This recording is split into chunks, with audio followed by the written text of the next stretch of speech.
അങ്ങനെ അവളെ കൂട്ടി വീട്ടിലെത്തുമ്പോൾ, നീ എൻ്റെ ഒരു കാര്യത്തിലും എൻ്റെ ലൈഫിൽ ഇടപെടരുത്, വാ ഇപ്പോൾ തന്നെ ഡിവോഴ്സ് ചെയ്യാൻ അപേക്ഷിക്കാമെന്ന് പറയുമ്പോൾ ഇവൾ അവനെ കമഴ്ത്തിക്കിടത്തി, നിനക്ക് ഡിവോഴ്സ് വേണോ?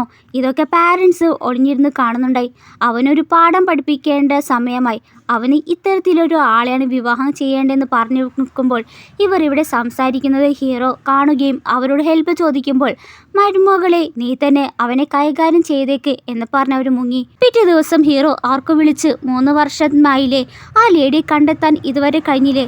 അപ്പോൾ അയാൾ പറയുന്നത്, ഹീറോ ആ ലേഡിയെ കണ്ടുപിടിക്കാനായിട്ട് ഒരു ചന്ദ്രക്കല പെൻഡന്റ് മാത്രമായിട്ടാണ് നൽകിയിട്ടുള്ളത്. അതത്ര എളുപ്പമുള്ള കാര്യമല്ല. അപ്പോഴാണ് ഒരു ഫ്ലാഷ് ബാക്ക് കാണിക്കുന്നത്. ആരോ ഹീറോയെ കുടിപ്പിച്ച് അവൻ്റെ റൂമിലേക്ക് ഒരു ലേഡിയെ പറഞ്ഞു വിട്ടിരുന്നു. ആ ലേഡി മറ്റാരുമാകില്ല, ഹീറോയിനാണ്. ആ അവസ്ഥയിലായിരുന്ന അവന് ആകെ ഓർമ്മയുള്ളത് ആ പെൻഡന്റ് മാത്രമാണ്.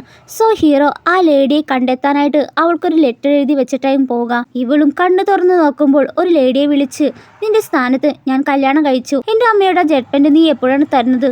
3 ദിവസം സമയം തരാം. തന്നില്ലെങ്കിൽ നീ വളയ്ക്കാൻ നോക്കുന്ന ചെക്കനോട് ഞാൻ നിന്റെ എല്ലാ കള്ളത്തരം വെളിപ്പെടുത്തുമെന്ന് ഭീഷണിപ്പെടുത്തി.